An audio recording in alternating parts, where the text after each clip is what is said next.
और इसमें जो बाकी जो मेन चीज जो हमने डिस्कस इसमें करनी थी वो ये था कि how to choose a contraceptive method, जिसमें हमने दो चीजें डिस्कस की थी कि शेल्फ चॉइस होती है जिसपे पेशेंट अपने ओन पे चूज कर रहा होता है, but this is not applicable for all the women. इस बार को ना नीचे ले आए, वो से हो जाता है। तो शेल्फ चॉइस इसलिए थोड़ा सा मसला करती है कि इसमें कुछ पेशेंट्स ऐसे हैं जिनमें कोई ना कोई मेडिकल इंडिकेशन ऐसी होती है कि जिसमें सम मेथड्स आर नॉट, थोड़ा सा ऊपर कर दें, कि जिसमें कुछ मेथड्स जो हैं वो बेसिकली सूटेबल नहीं होते for every woman. So there comes the role of health care provider by using medical eligibility criteria, जिसके रेफरेंस में हमने बात की थी कि मेडिकल एलिजिबिलिटी क्राइटेरिया का जो एक व्हील होता है जिसको जो अब ज्यादा कॉमनली यूज्ड है और जो कि WHO रिकमेंडेड भी है, उसका बहुत इंपॉर्टेंट रोल आ जाता है। जहां तक ये मैक व्हील का ताल्लुक है वो एज इट इज भी आपको हो सकता है कि आपसे ये इसके स्किल डेमोन्स्ट्रेट की जाएगी सिनेरियो के साथ कि ये पेशेंट है, इसका ये सिनेरियो है, तो आप इसका मैक व्हील के हिसाब से इसका डिसाइड करेंगे क्या, और फिर उससे रिलेटेड डिफरेंट क्वेश्चंस हो सकते हैं।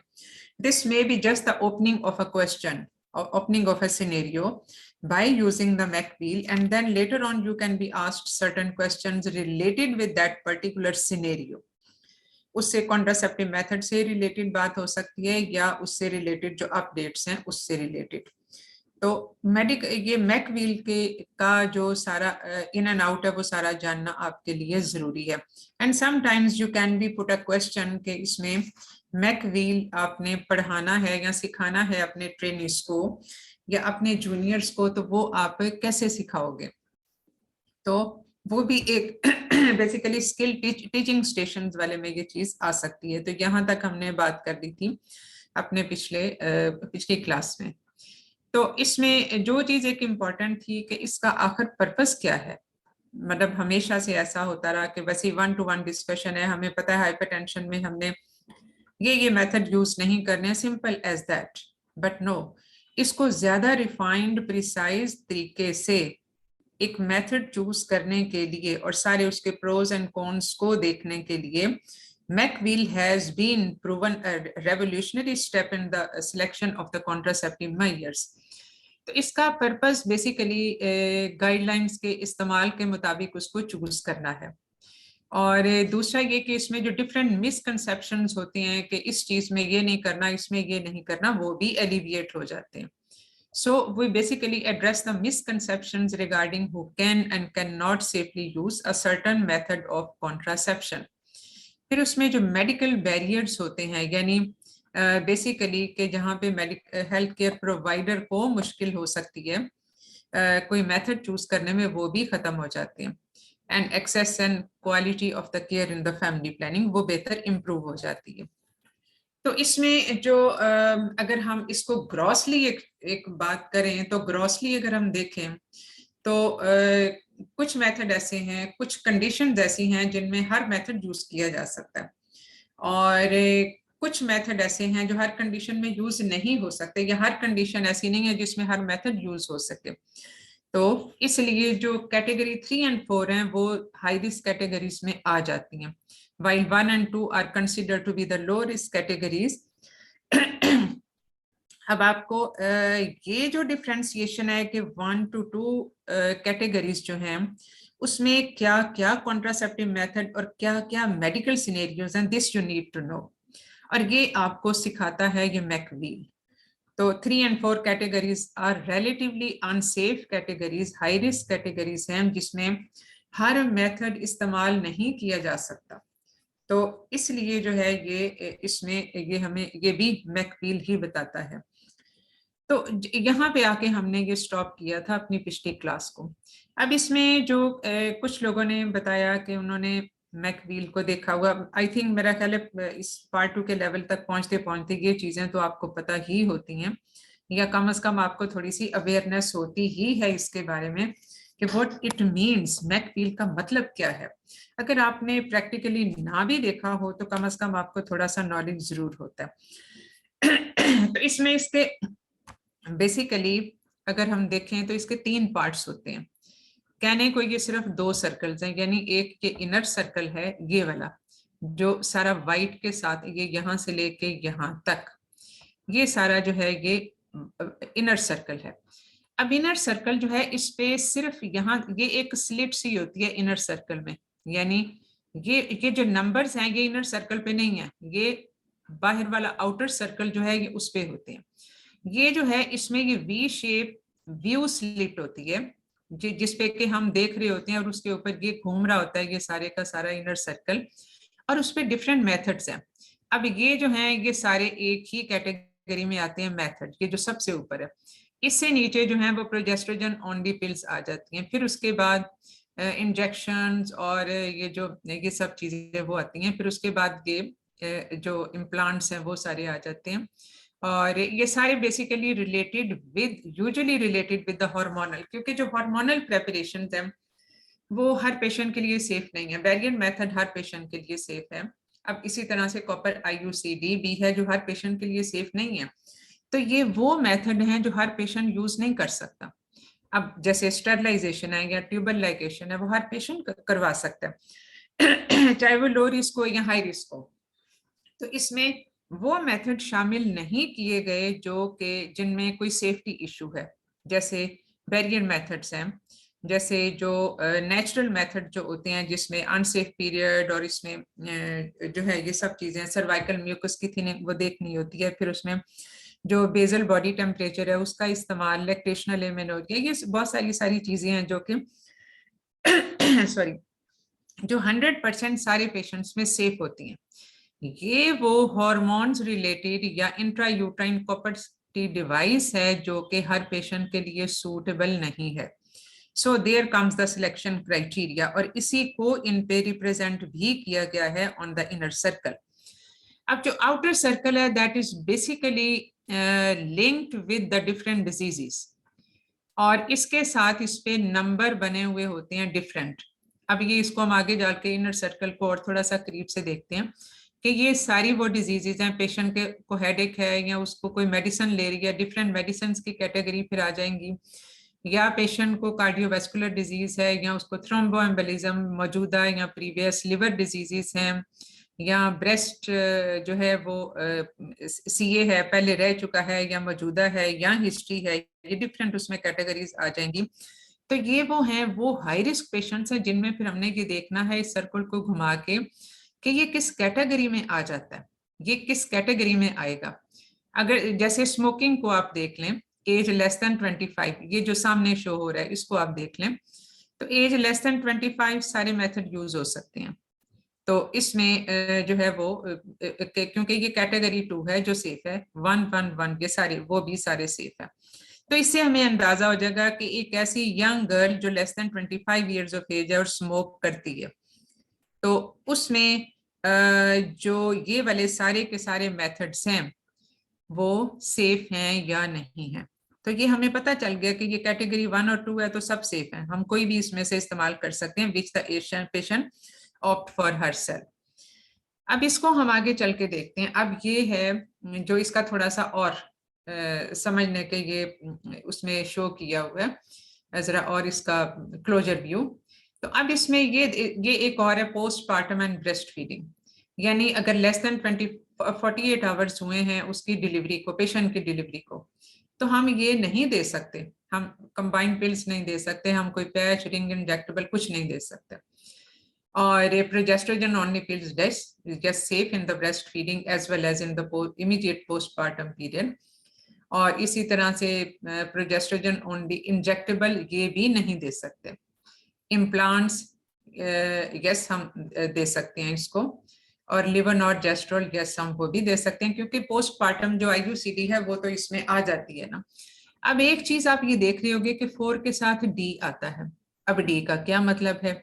D जो है ये इसकी मजीद डिस्क्रिप्शन है, इसकी मजीद डिस्क्रिप्शन होगी जो इसके जो आउटर सर्कल के बैक साइड पे दी हुई होती है, वो भी आपको मैं शो करती हूँ।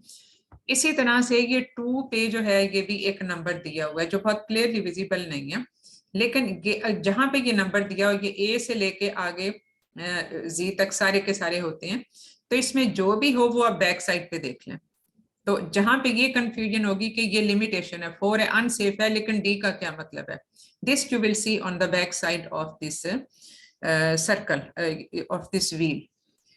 तो अब इसको हम यूज कैसे करते हैं, थोड़ा सा तो हमने इसको डिस्कस कर लिया कि जो मैक व्हील है that matches up the contraceptive, यानी वो सारी चीज जो हमने अभी बात की जिसके बारे में कि कॉन्ट्रासेप्टिव मेथड को कंडीशंस के साथ हमने मैच कर लिया, और फिर जो नंबर जो व्यू स्लॉट्स में व्यूइंग स्लॉट में जो नंबर आ रहे हैं उस व्यूइंग स्लॉट के हिसाब से हमने ये देखना है कि सूटेबल है या नहीं है। और बाकी जो बैक साइड पे जो है वो for further description of the view condition and the suitability. तो ये इनर सर्कल हो गया। ये इसको हम खाली देखें तो ये इस तरह से ये इसमें ये बेसिकली ये खाली जगह होती है। खाली जगह मीन्स कि ये इस पे कटा हुआ होता है, ये वी शेप कटा हुआ होता है, और सिर्फ यहाँ से ये सर्कल शुरू होता है या यहाँ से ये शुरू होता है और दरमियान में फिर वो नंबर आ जाते हैं। और ये है जो आउटर व्हील है जो हम नंबर की बात कर रहे थे कि इसमें ये डिफरेंट कंडीशंस होगी। फिर उसमें जो हम पोस्टपार्टम वाला देख रहे थे 4D है और 2E है, तो इसलिए ये हम देखेंगे बैक साइड पे कि इसका डी का क्या मतलब है और ई का क्या मतलब है। इसी तरह से यहाँ पे ए दिया हुआ है, यहाँ पे बी दिया हुआ है, यहाँ पे भी ए है। मैम और इसका तीसरा पार्ट किधर है जो आपने कहा? मैम तीसरा आपने मैं अभी बताती हूँ बेटा, अभी आप थोड़ा सा इसको मैं बल्कि कार्ड लाई हुई हूँ ताकि आपको वैसे भी ये तो स्लाइड पे है ना, लेकिन एक्चुअली भी दिखा दूंगी कि इसको कैसे हमने करना होता है। तो इस तरह डिफरेंट जिनके साथ नंबर आ जाते हैं फिर आप उनकी डिस्क्रिप्शन बैक, इसकी बैक साइड पे इसका तीसरा हिस्सा है, इसके इसके सामने इनर सर्कल है जो कि ये था, इसके पीछे ये आउटर सर्कल है, और इसकी बैक साइड पे यानी इसको आप उल्टा के देखोगे, दूसरी इसकी बैक साइड देखोगे तो उस पे इसका तीसरा हिस्सा आएगा जो ये है। इस पे आप ये देखो तो यहाँ से ए से लेके या ए से लेके जी तक डिस्क्रिप्शन है, यानी वो वाली चीज जो यहाँ पे 4D थी वो यहाँ पे फिर आपको बताई हुई होगी। तो अगर उसमें डी का फिर ये बहुत ज्यादा वैसे मध्यम है, इसमें पढ़ा नहीं जा रहा, लेकिन मैं आपको वैसे पढ़ के बता देती हूँ जो मेरे पास कार्ड है उसके हिसाब से। तो इसमें डी का मतलब है कि less than 3 weeks not breast feeding and no other VTE risk factor, तो ये 3 में आएगा। हालांकि जो हमने देखा था कि 4 पे है, यानी 4D जो था जो पोस्टपार्टम में था वो 4D आ रहा था, लेकिन डी के साथ जब हमने डिस्क्रिप्शन पढ़ी बैक साइड पे तो उसका ये मतलब है कि लेस देन 3 वीक्स, यानी ये ब्रेस्ट फीडिंग से अब रिलेटेड है कि अगर तो डिलीवरी को लेस देन 3 वीक्स हुए हैं और ब्रेस्ट फीड पेशेंट नहीं कर रही और कोई उसका DVT का रिस्क फैक्टर नहीं है तो ये 3 में काउंट होगा।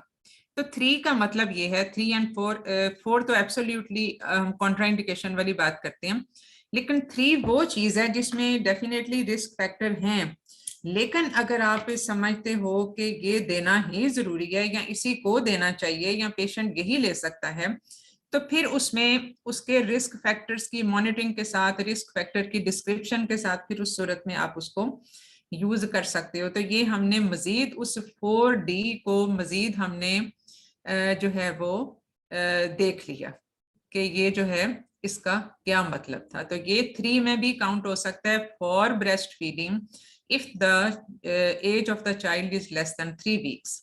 तो ये डी का मतलब ये हो गया। तो ये इसकी बैक साइड है। अब इस पे जाहिर है इसको मैंने बेसिकली थोड़ा सा वो पिक्चर खुद ही लेके इसको वो किया था इस पे, लेकिन फिर भी वो इतना छोटा छोटा लिखा हुआ है कि वो इसमें बहुत क्लियर नजर नहीं आता, लेकिन अगर आप इस व्हील को खुद देखोगे तो आप इसको जरा समझ जाओगे। लेकिन बहरहाल इस पे जितना भी नजर आ रहा है वो बेसिकली आपको ये बताने के लिए काफी है कि this is the third part of the MEC wheel, यानी पहला पार्ट ये था जो इनर सर्कल है, दूसरा पार्ट ये है और इसके आगे इनर सर्कल घूमता है। उसको घुमाने से हमने एक खास सेप्सिस के साथ हमने फर्ज किया पेशेंट सेप्सिस के साथ है, हमने अपना व्हील यहाँ पे लेके आए कि हम देखें कि इसके लिए कौन सा मेथड यूज है सही है। तो हमने ये देखा कि इसमें जो IUCD या जो लेवोनॉर्जेस्ट्रोल है वो सॉरी इसमें ये सेप्सिस वाला था ना, इसमें ये दोनों चीजें 4 में आएंगी। ये देखें, यानी सेप्सिस अगर हो पेशेंट को तो फिर हम कोई भी इंट्रायूट्राइन डिवाइस उसमें नहीं रखते, वो कैटेगरी 4 है, टोटली कॉन्ट्राइंडिकेटेड, क्योंकि इसमें बहुत ज्यादा रिस्क ऑफ इन्फेक्शन हो जाता है। लेकिन बाकी सारे मेथड सेफ हैं।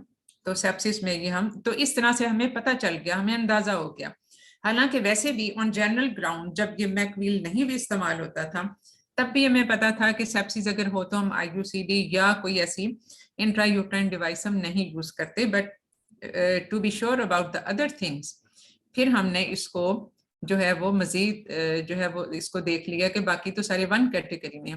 इसी तरह से PID जो उसको अभी है उसमें फिर अगेन ये दोनों मेथड जो हैं ये 4 में आ जाते हैं, जबकि बाकी मेथड इसमें ठीक है। तो इसको जो बेसिकली कैटेगरी 3 और 4 की जो मजीद WHO ने एक जो मजीद उसकी डिस्क्रिप्शन दी है वो ये है, जिसमें डिफरेंट किस्म के जो मेडिकल डिसऑर्डर्स हैं ये सिर्फ हाई रिस्क पेशेंट्स के लिए है, for not for the low risk. अब ये जो NA का मतलब है, इसका मतलब है कि नॉट एप्लीकेबल, यानी इसमें तो हम करते ही नहीं है।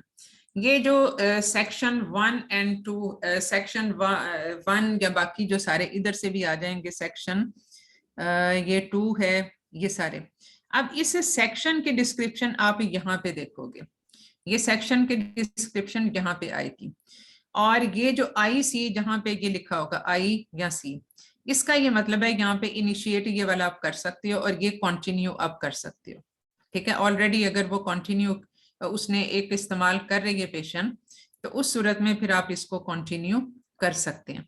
और इससे ऊपर अगर आप देखें तो ये कंबाइंड पिल्स हैं, फिर इंजेक्शंस हैं, फिर इम्प्लांट्स हैं, कॉपर्टी है और लेवोनॉर्जेस्ट्रोल मायरीना जो है।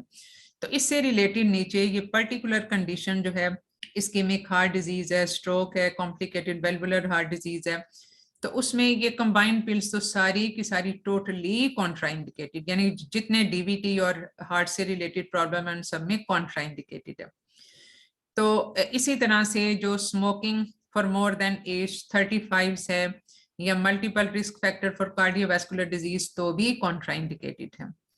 और इसी तरह से breast feeding less than 6 weeks postpartum तो भी कॉन्ट्राइंडिकेटेड है कंबाइंड पिल्स, अलबत्ता POPs यूज हो सकती हैं। तो इस तरह से आपको ये भी जो है उसमें हेल्प करता है अलोंग विद दिस। ठीक है, तो ये एक मजीद उसकी समझने के एक डिस्क्रिप्शन है इसको फर्दर क्लेरिफाई करने के लिए, और ये वो चीज है जो कि फिर एविडेंस बेस्ड प्रैक्टिस में आ जाती है। ठीक है, तो आई होप के everything is clear by now. यहाँ तक क्या समझ आ गया सबको, ये सारा जो व्हील से रिलेटेड जो चीज है? Yes ma'am. कोई क्वेश्चन इससे रिलेटेड तो नहीं है? मेरा ख्याल है कि it's very simple and straight forward, तो इसमें कोई मसला नहीं होना चाहिए। तो यहाँ तक क्लियर है, फिर हम आगे चलें। मैम, जी जब ये जी, मैकवील लेते हैं ना स्टेशन में ना हाँ एग्जाम जी, में, हाँ तो जी। इसमें हमें जो मेमोराइज करना है वो कौन सी चीज को मेमोराइज करना है? मेमोराइज कुछ मतलब नहीं एक करना। देखो, मेमोराइज करने वाली चीज कुछ नहीं है, क्योंकि सारा कुछ तो व्हील के ऊपर लिखा हुआ है। अगर फर्ज किया आपने ट्रेनर को बताना है, ट्रेनर को सिखाना है, फर्ज किया ये टीचिंग स्टेशन है, तो उस पर तो सारा कुछ लिखा हुआ, आपने तो उसको सिर्फ ये बताना है कि ये चीजें। अब अगर फर्ज किया आपसे खुद ही एक स्किल डेमोन्स्ट्रेशन आ जाती है, कोई केस सिनेरियो, हम आगे जाके कुछ एग्जांपल्स भी इसकी देख लेंगे, तो इसमें फर्ज किया एक केस सिनेरियो है और उसके हिसाब से आपको कहा जाता है कि आप मैकवील के हिसाब से इसमें सिलेक्ट देखें कि क्या क्या चीज इसमें जो है वो कौन सा मेथड जो है वो इसके लिए एप्लीकेबल एंड वाई। अब फर्ज किया किसी पेशेंट में, अब जो है जैसे ब्रेस्ट फीडिंग ही है, इससे रिलेटेड हमने ये देख लिया कि कंबाइंड पिल्स जो हैं वो इसमें लेस देन 6 वीक्स में नहीं है, हम नहीं दे सकते। तो क्यों नहीं दे सकते? और दूसरी चीज ये कि इसका फिर ऑल्टरनेटिव मेथड्स क्या हैं, या फिर कंबाइंड पिल्स से ही रिलेटेड आपसे फर्दर क्वेश्चन पूछे जा सकते हैं कि कंबाइंड पिल्स का मतलब क्या है, इसमें क्या या जैसे बाग दफा मोनोफेजिक, बायफेजिक, ट्राइफेजिक इस तरह की चीजें भी होती हैं, या फिर ये कि जो उसमें प्रोजेस्ट्रोजन टाइप्स, ये भी मैंने आगे जाके अब थोड़ा सा डिस्क्राइब कर दूंगी कि जो इनकी जो जनरेशन वाइज जो पिल्स होती हैं वो भी अपने साइड इफेक्ट्स में फर्क होती हैं। तो ये वो सारे अपडेटेड चीजें हैं वो जो कि डिस्कस हो सकती हैं। फिर उसमें लेटेस्ट अपडेट भी आप उसमें कर सकते हो, ठीक है। तो इसको हम आगे चल के डिस्कस कर सकते हैं। और इससे रिलेटेड मतलब वैसे जुबानी तो याद करने की उस तरह से एज लॉन्ग एज ये व्हील इज कंसर्न, उसमें कोई जुबानी याद करने वाली चीज नहीं होती, but you must know all in and out of the contraceptive methods. जैसे कॉन्ट्राइंडिकेशन क्या है, आपने उसकी काउंसलिंग पेशेंट को कैसे करनी है।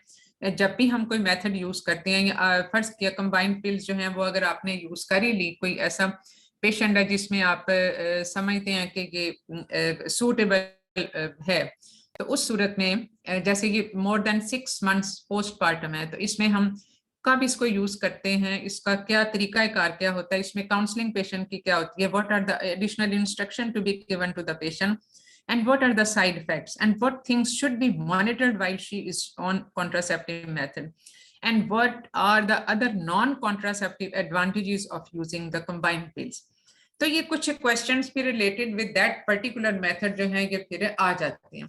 तो ये सारी चीजें तो डेफिनेटली आपको पता होनी ही चाहिए, और ये कॉन्ट्रासेप्टिव जब भी आप पढ़ते हो तो ये सब चीजें उसके साथ साथ देखी जाती हैं। अच्छा, अब हम आगे चलेंगे, इससे रिलेटेड कोई और क्वेश्चन किसी का है जी? एंड किसी का और कोई क्वेश्चन इससे रिलेटेड, मैकपील से रिलेटेड? चलें अब हम आगे चलते हैं। अब एक जो इसमें क्वेरी जो होती है पिल से रिलेटेड, क्योंकि ये मैंने बताया था ना कि ये कॉन्ट्रासेप्टिव इसमें जो हमारी जो डिस्क्रिप्शन है, इसमें हम वो चीजें कवर करेंगे जो बेसिकली जिसके बारे में हमें क्लैरिटी नहीं होती बाज दफा। और मिस्ड पिल्स के बारे में बहुत सारी जो हैं वो मिसकंसेप्शंस कह लो, या उसमें मिसकंसेप्ट्स जो हैं वो होते हैं even among the health care providers, patient को तो होते ही होते हैं। तो unless you are yourself clear about that how to manage the missed pills, तो उस वक्त तक आप अपने पेशेंट को भी नहीं बता सकते। तो इसमें जो कैटेगरीज 2-3 हो जाती हैं वो ये कि एक पिल मिस हो तो क्या करना है, या दो या दो से ज्यादा हो तो क्या करना है। अब जो 2 से ज्यादा वाली पिल्स, हम 2 या मोर देन 2 पिल्स हैं, वो मैक्सिमम अप टू 7 पिल्स आ जाती हैं। और अगर ये 7 पिल से ज्यादा किसी टाइम पीरियड पे पिल मिस हो गई तो क्या करना है। तो ये हमें ये जो इनका कॉन्ट्रास्ट जो कंबाइंड पिल्स हैं उनका जो सेफ्टी या उनकी जो सेफ्टी होती है for contraception for 1 pill that usually last for 22 to 24 hours, ज्यादातर 22 आवर्स तक इनकी चलती है। तो इसलिए अगर पूरा एक दिन मिस हो जाए या उसके बाद दफा ये 48 आवर्स तक भी इसका वो देखा जाता है, तो उसमें हमने क्या करना होता है। और दूसरी इंपॉर्टेंट चीज ये है कि इससे ये जो पिल्स शुरू की जाती हैं वो अमूमन मेंस्ट्रुएशन डे, अगर हम बिल्कुल इसको इनिशिएट करें तो 2 तरीके होते हैं कि या तो हम 5th day of the cycle से शुरू करते हैं या हम 1st day of the cycle से यूज करते हैं। For the first time to initiate the combined pills, the day 1 is the more suitable time. Continuation में तो हम पिल फ्री इंटरवल के साथ जाते हैं। या सपोज एक पेशेंट ने कुछ अर्सा यूज किया, फिर 1 महीना उसका स्किप हो गया, फिर उसने यूज करना है, डे 5 इज ओके। क्योंकि अगर आप डे 1 से शुरू करोगे, day 1 of the cycle, that gives you more surety about the contraception. Otherwise जो पहला महीना होता है उसके कॉन्ट्रासेप्टिव यूज का, वो अमूमन उतनी एफिकेसी उसमें नहीं होती which is claim to be associated with the combined pills. तो इसलिए जो है ये उसमें ये आपको थोड़ा सा ये अंदाजा होना चाहिए। अब जो वीक 1 होता है, यानी ये हम उन पेशेंट्स में कर रहे हैं जो कॉन्टिन्यूएशन है, नॉट इनिशिएशन, यानी जिन्होंने जो ले रहे हैं और उस पे उनकी पिल मिस होगी, क्योंकि कॉन्टिन्यूएशन के साथ उसके सीरम लेवल्स और उसकी जो कॉन्ट्रासेप्टिव एफिकेसी है, एनोवुलेशन वाली चीज है, वो सब की सब चीजें ऑलरेडी आर सेट इन। तो उसमें फिर उसकी जो है वो वाली चीज एप्लीकेबल नहीं होती जो कि बिल्कुल इनिशिएशन के साथ होती है। तो अगर तो फर्स्ट वीक ऑफ पिल्स में, यानी इसके 3 वीक्स होते हैं ना, 21 डे की पिल्स होती हैं, और बाकी 7 डेज इधर पिल फ्री इंटरवल होता है या फिर प्लेसिबो पिल्स होती हैं। जैसे फैमिला 28 में प्लेसिबो पिल्स होती हैं जिसमें आयरन टेबलेट ही होती हैं और कुछ नहीं होता। तो फर्स्ट वीक में अगर पिल मिस हो जाए और ये 48 आवर्स या ये मैक्सिमम 72 आवर्स तक का टाइम पीरियड होता है, लेकिन 24 आवर्स से लेके ऑनवर्ड हम इसको कंसिडर करना शुरू कर देते हैं। Take missed pill as soon as possible, यानी जैसे ही अगले दिन याद आए उस दिन ले ले। इसके अलावा जो दूसरी पिल होती है वो अपने शेड्यूल टाइम पे वो ले। इसका ये मतलब होगा कि जैसे किसी पेशेंट ने कल की पिल मिस कर दी and she is used to take it at bedtime, but the next day at lunch time she remembers that she has forgotten to take the pill the last day, then she should take it there and then at that time. अब उसका जो schedule time है रोजाना की पिल लेने का वो शाम का है, बेड टाइम का है, तो वो अपनी उस दिन की पिल रूटीन टाइम पे लेगी। अब जो फर्स्ट वीक है उसमें अमूमन इमरजेंसी कॉन्ट्रासेप्शन नहीं चाहिए होती है, लेकिन उसके साथ एक शर्त होती है, वो ये कि अगर consistent correct use of the pills, यानी जो पिछला उसका महीना था जिसमें उसने परसिस्टेंटली करेक्टली और कंसिस्टेंटली यूज किया और उसमें कोई गलती नहीं की, कोई पिल मिस नहीं हुई, earlier in the week 1 and the 7 days prior to the pill free interval। इसका मतलब ये है कि जो 7 days पिल फ्री इंटरवल था इसका, जिसमें अमूमन पेशेंट मेंस्ट्रुएट करता है, उससे पहले वाला जो पिछला उसका पैक था, पिल्स का पैक था, वो आखिरी 7 डेज उसने सही तरीके से लिया। और मौजूदा जो उसने अब करंटली जो शुरू किया है वीक 1 जो है उसका नया उसने जो पैक शुरू किया, उसमें भी उस मिस्ड पिल से पहले वाले जो डेज हैं उसमें उसने सही तरह यूज किया, तो फिर उसमें इमरजेंसी कॉन्ट्रासेप्शन नहीं हो चाहिए होगी। लेकिन सपोज उसके पिछले पत्ते में भी आखिरी वाले 7 डेज में कुछ एक आध पिल मिस हो गई and regularly she is in habit of missing the pills, या फिर इस पिल के मिस होने से पहले भी उसने मौजूदा करंटली जो उसका पैक है उसमें उसने मिस कर दी एक दो, तो then contraception efficacy is not up to the date, then she has to cover it with additional contraceptive methods, and that is using emergency contraception for unprotected coitus only। यानी emergency contraception वो तब use करेगी जब unprotected coitus होगा, otherwise तो routine में तो use करने की जरूरत नहीं है। She can use barrier method और शी कैन मतलब जस्ट अबैंडन द क्वाइटस। तो ये तो था जो वीक 1 में हम जिसको उसको मैनेज करते हैं। फिर आ जाता है second and the third week of the pills. Take the missed pill as soon as possible, remaining pills usual time पे ले। Emergency contraception not required if consistent correct use in the previous 7 days। यानी जो contraceptive pills की जो efficacy है वो ensure हो जाती है अगर कंसिस्टेंट और करेक्ट यूज हो पिल्स का पिछले एक हफ्ते के दौरान में, यानी उसने पिछले एक हफ्ते में कोई पिल मिस ना की हो, तो contraception efficacy is already there. तो उस सूरत में एक पिल मिस की और उसने उसके बाद अगले दिन ले ली, तो फिर इमरजेंसी कॉन्ट्रासेप्शन को की जरूरत नहीं है। अब 2 और मोर मिस्ड पिल्स, अब 2 और मोर की जो लिमिट है वो अप टू 7 पिल्स है, यानी 2 to 7 पिल्स हम इसको कह सकते हैं। उसमें वीक 1 में take the most recent pill as soon as possible. Suppose patient ने 3 पिल मिस कर दी, जो तीसरे दिन की जो आखिरी पिल है, यानी अगर उसने पिछले 3 दिन में कर दी और आज उसको याद आया कि उसकी पिछले 3 दिन की पिल्स मिस हो गई हैं, तो उसमें वो कल के हिस्से की जो पिल है वो आज खाएगी, उससे पहले वाली 2 वाली जो है वो इग्नोर कर देगी।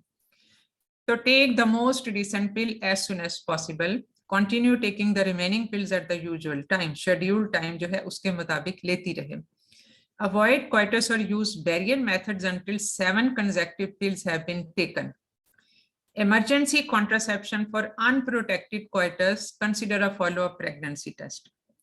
तो क्योंकि जब तक 7 कंसेक्टिवली वो करेक्टली कंसिस्टेंटली 7 पिल्स नहीं लेती तब तक उसकी कॉन्ट्रासेप्शन एफिकेसी इंश्योर नहीं होगी। So in the case there is unprotected coitus, तो इमरजेंसी कॉन्ट्रासेप्टिव पिल तो ले ही ले, लेकिन बाद में एक फॉलो अप प्रेगनेंसी टेस्ट भी जरूर करवाए। ये तो है वीक 1 का। अब वीक वाइज हम क्यों इसको कंसिडर करते हैं? इसलिए कि जो ओव्यूलेशन डेज होते हैं, जो बेसिकली फर्टिलिटी विंडो होती है, फिर उसमें हमें थोड़ी सी एडिशनल प्रिकॉशन की जरूरत पड़ती है। तो इसलिए वीक 1 यूजुअली इस कंसिडर वीक 1, बल्कि अगर हम इसको फिफ्थ जो है उसका हम करें, अमूमन 5th डे पे ही अगर स्टार्ट हुआ, या पिल फ्री इंटरवल भी जो हुआ 7 डेज का वो रेगुलरली पहले से ले रही है, तो भी अमूमन पीरियड्स 3rd या 4th डे पे शुरू हो जाते हैं, follicle maturation is already set in. तो उसमें भी at the end of the week 1 might be ovulation वाला फेज उसमें हो भी सकता है पॉसिबली।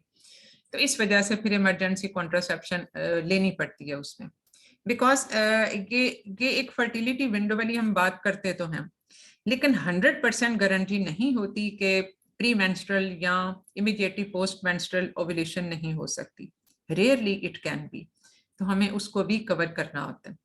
अब वीक जो 2nd and 3rd वीक है उसमें take the most recent pill as soon as possible, ignore the earlier missed pills, continue taking the remaining pills at the usual time, avoid coitus or use barrier methods until 7 consecutive pills have been taken, जैसा कि week 1 में था।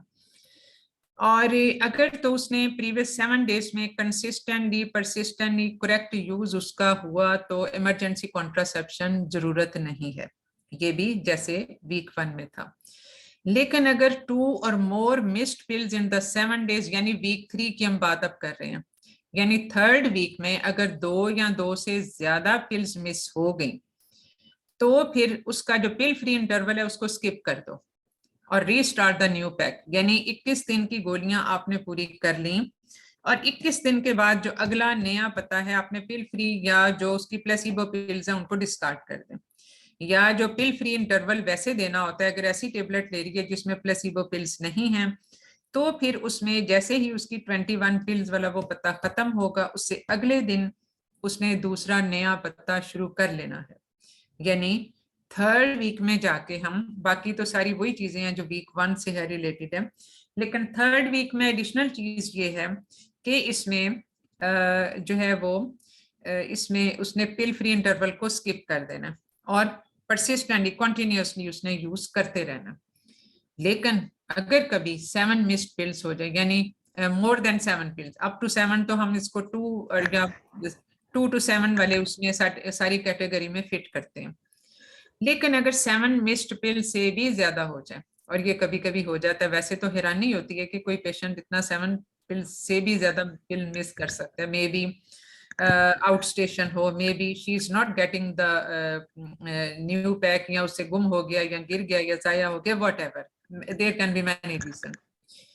तो अगर तो more than 7 consecutive combined oral contraceptive pills have been missed in any week of the pill taking, emergency contraception आपने consider करनी है। माइक को म्यूट कर दीजिए बेटा जिनका भी है। तो इसमें यानी किसी इसमें वीक के हिसाब से नहीं है, क्योंकि 7 पिल्स अगर मिस्ड हो गई तो फिर इसमें वीक का हिसाब नहीं है कि 1st वीक या 2nd 3rd वीक में क्या होगा, उसमें फिर इमरजेंसी कॉन्ट्रासेप्शन को करना ही है फॉर, यानी उसमें समझेंगे आपके कोई कॉन्ट्रासेप्शन नहीं ले रही पेशेंट, तो that will be considered null and void, जो कॉन्ट्रासेप्शन का इफेक्ट उसको होगा वो नहीं है उसका। तो इसलिए उसमें for any unprotected coitus she will take emergency contraceptive. तो इसमें आपने फीमेल को जो एडवाइजेस देनी है वो ये कि quick start a new COC pills pack, यानी जो कंबाइंड पिल्स का नया पता है उसने वो फौरी तौर पे शुरू कर देना है, क्योंकि बास पिल्स ऐसी होती हैं, हम यूजुअली हम कहते हैं कि हम 1st डे या 5th डे पे, लेकिन बाद दफा इसको इन बिटवीन भी शुरू किया जा सकता है, जो लो एस्ट्रोजन पिल्स होती हैं, या तो नया पता शुरू कर ले या फिर कोई अल्टरनेटिव कॉन्ट्रासेप्टिव मेथड जैसे बैरियर मेथड्स होते हैं, या कोई भी IUCD भी रखवा सकती है, और whatever she opt for according to the medical eligibility criteria. और जो कंबाइंड पिल्स ले रही होती है अमूमन उसके लिए बाकी मेथड भी सब सेफ ही होते हैं, क्योंकि सबसे ज्यादा मसला इन पिल्स के साथ ही होता है। एंड अवॉइड क्वाइटस और use a barrier method until 7 pills have been taken and consider a follow up pregnancy test, अगर कोई अनप्रोटेक्टेड क्वाइटस हुआ हो उस सारे पिल फ्री जो मिस्ड पिल्स वाले टाइम पीरियड में है। तो अब जो प्रोजेस्ट्रोजन ओनली पिल्स हैं, बाज दफा ये भी जो खासतौर पे जो ब्रेस्ट फीडिंग मदर्स हैं उनको progestogen only pills are a choice. तो उसमें जो मिस्ड पिल्स उसका थोड़ा सा सिनेरियो फर्क है, जैसे कॉन्ट्रासेप्ट जो कंबाइंड पिल्स हैं उनकी efficacy up to 24 hours, 22 to 24 hours. लेकिन जो प्रोजेस्टेरोन ओनली पिल्स हैं इनकी एफिकेसी खत्म हो जाती है अगर 3 आवर्स से ज्यादा का डिले हो जाए। यानी लेनी तो रोज एक ही है, लेकिन अगर 3 घंटे से ज्यादा का डिले हो जाए उसके लेने में, तो कॉन्ट्रासेप्टिव एफिकेसी कम होना शुरू हो जाती है। तो इसमें अगर पिल मिस होती है तो take missed pill as soon as possible and resume the usual pill schedule। ये वही जैसे हम कंबाइंड पिल्स में करते हैं। अगर तो पिल को मिस हुए हुए more than 3 hours हो गए, then other contraceptive measures are required, जैसे कॉन्डम है, एब्स्टिनेंस है, for next 48 hours। ये कम से कम इसके साथ जो वो है प्रिकॉशंस है वो ये हैं कि अगर 3 घंटे से ज्यादा उसको लेट हो गया। अब कुछ पिल्स ऐसी होती हैं जो कि 3rd जनरेशन प्रोजेस्टेरोन से रिलेटेड है, जिनकी एफिकेसी 12 घंटे तक भी होती है, लेकिन चूंकि वो हमारी कंट्री में तो ऐसी यूज नहीं होती इसलिए, लेकिन but you must know it as a candidate of part 2। You must know it के जो 3rd जनरेशन प्रोजेस्टेरोन है and even the 4th generation, उनमें जो प्रोजेस्टेरोन की एफिकेसी है वो ज्यादा देर के लिए होती है। और अमूमन 3rd जनरेशन जो प्रोजेस्टेरोन पिल्स हैं वो अवेलेबल हैं, नॉट इन आवर कंट्री लेकिन अदरवाइज अवेलेबल हैं और वो यूज भी होती हैं। तो इसमें जो इसकी हमने बात कर ली कि अगर 3 घंटे से ज्यादा लेट हो गया तो ये करना है। और emergency contraception for unprotected coitus 2 to 3 days prior to the missed pill और आफ्टर इट। यानी अगर मिस्ड पिल से 2-3 दिन पहले या उसके पिल्स मिस होने के बाद अनप्रोटेक्टेड क्वाइटस हुआ तो फिर उसमें इमरजेंसी कॉन्ट्रासेप्शन लेनी है। यानी पिल्स उसकी आज मिस हुई है लेकिन जो है उसका 2 दिन पहले भी unprotected coitus and she was on pills on that day. उसने हालांकि उस दिन की पिल ली हुई है लेकिन फिर भी इसमें इमरजेंसी कॉन्ट्रासेप्शन पेशेंट को दी जाएगी। अब अगर 24 आवर्स से ज्यादा लेट हो गया तो फिर इसमें थोड़ा सा हम वीक वाइज आ जाते हैं। इसमें डे 1 to 7 से बाकी तो रेस्ट ऑफ द पैकेट जो है वो नॉर्मल हमने करना है। लेकिन अगर क्वाइटस है in 7 days prior to the missed pill तो इमरजेंसी कॉन्ट्रासेप्शन। यानी अब ये 24 घंटे से ज्यादा लेट होने का मतलब ये है कि डे फर्स्ट वीक में भी if the unprotected coitus is in the 7 days prior to the missed pill, then the emergency contraception will be practiced. Now coming to the date week 2. In week 2 the rest of the pills has to be taken as usual, but no उसमें जो है वो और कोई additional वो precaution नहीं है। अब जो 3rd week आ जाता है उसमें take the rest of the pills as usual, skip pill free interval and restart the new pack। ये डे जो वीक 3 है उसमें कंबाइंड और पीओपी का तकरीबन एक ही हिसाब होता है और इसमें emergency contraception is to be consider. और अगर यही पीओपी पिल्स अगर 2 या 2 से ज्यादा मिस हो जाती हैं तो फिर हर in all the 3 weeks emergency contraception has to be considered. अब जो एक और बहुत बड़ा जो I think missed pills are clear by now. Is it clear by now? Ma'am ये पीछे वाली जरा स्लाइड करें दोबारा मैम। ये वाली इसमें जो हाँ जी लास्ट पॉइंट है कि ऑल वीक्स कंसीडर इमरजेंसी हाँ जी, कॉन्ट्रासेप्शन इफ 2 or more देखो हम एक पिल की बात कर रहे थे ना अभी तक, क्योंकि इसकी जो एफिकेसी कॉन्ट्रासेप्टिव एफिकेसी है that is for a short time. तो इस वजह से अगर ये चीज कंबाइंड पिल्स में नहीं है ऐसा, लेकिन अगर इसमें 2 या 2 से ज्यादा पिल मिस हो जाती हैं तो फिर इसमें जो है वो इमरजेंसी कॉन्ट्रासेप्शन करनी होती है। फिर आप यूं समझोगे कि उसकी वो कोई कॉन्ट्रासेप्शन नहीं कर रही, क्योंकि फिर उसका इफेक्ट बिल्कुल खत्म हो जाता है। तो इसलिए फिर उसको अनप्रोटेक्टेड क्वाइटस को इमरजेंसी कॉन्ट्रासेप्शन से कवर करना पड़ता है। ठीक है मैडम इसके सेकंड में नहीं देनी हमने कंट्रासेप्शन जी मैडम। सॉरी मुझे आवाज आपकी बहुत क्लियर नहीं आ रही। पीओपी के सेकंड वीक में हमने इमरजेंसी कंट्रासेप्शन नहीं देनी, वो अनप्रोटेक्टेड क्वार्टर्स के लिए ओनली, वो वही है, उसमें हमने ऐड नहीं किया हुआ, लेकिन अनप्रोटेक्टेड क्वार्टर्स के लिए। ठीक है चलें जी। अब जो दूसरी एक चीज जो एक बहुत बड़ा हमारा सिनेरियो यूजुअली होता है कि जो मेंस्ट्रुअल इरेगुलरिटीज होती हैं जो कि डिपो इंजेक्शन के साथ होती हैं, जो इंजेक्शन DMPA जो मेड्रोक्सीप्रोजेस्टेरोन एसीटेट है, तो उसके साथ जो यूजुअली होती हैं, बाज दफा बल्कि उसके ये जो इम्प्लांट्स हैं या डिपो प्रेपरेशन सारी यानी लार्क वाले मेथड एक्सेप्ट फॉर IUCD, उन सब में ये ब्लीडिंग इरेगुलरिटीज होने के चांसेस होते हैं। तो ज्यादातर जो खास तौर पे अगर हम इंजेक्शन के ऊपर लिमिटेड रहें तो उसमें ज्यादातर फर्स्ट 3 months में, यानी पेशेंट ने अगर इनिशिएट किया है इंजेक्शंस को, she has chosen the injection for contraception, तो ये सारी चीजें उनको बतानी जरूरी है। और फर्स्ट 3 months में यानी पहले इंजेक्शन के बाद ये चीज ज्यादा होगी। अगर जो first year of the use जो है वो सबसे ज्यादा उसमें होने के चांसेस होते हैं, because implants are not for a short time. Implants जो हैं वो 5 years, ये इस तरह से 3 to 5 years तक ये चलते हैं।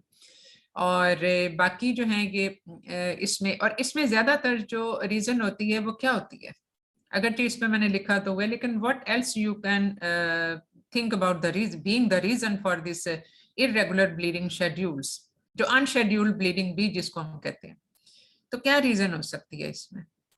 Why it is so common with these depot preparations? Madam ये ओव्यूलेशन को प्रिवेंट करती है, तो नहीं, वो तो एनोवुलेशन मैकेनिज्म ऑफ एक्शन है ना, ये मैकेनिज्म ऑफ एनोवुलेटरी एक्शन है। साइकिल, एनोवुलेटरी साइकिल होगी फिर वो। और क्या रीजन हो सकती है? द मोस्ट डिपो प्रेपरेशंस के साथ मसला क्या होता है? Madam, it's progesterone. That's why proliferation of endometrium is disturbed. और देखो, depot preparation is deep intramuscular injection, ऐसा ही है ना, या फिर अगर हम इम्प्लांट्स करें तो, और इसका डेली स्लो रिलीज होता है।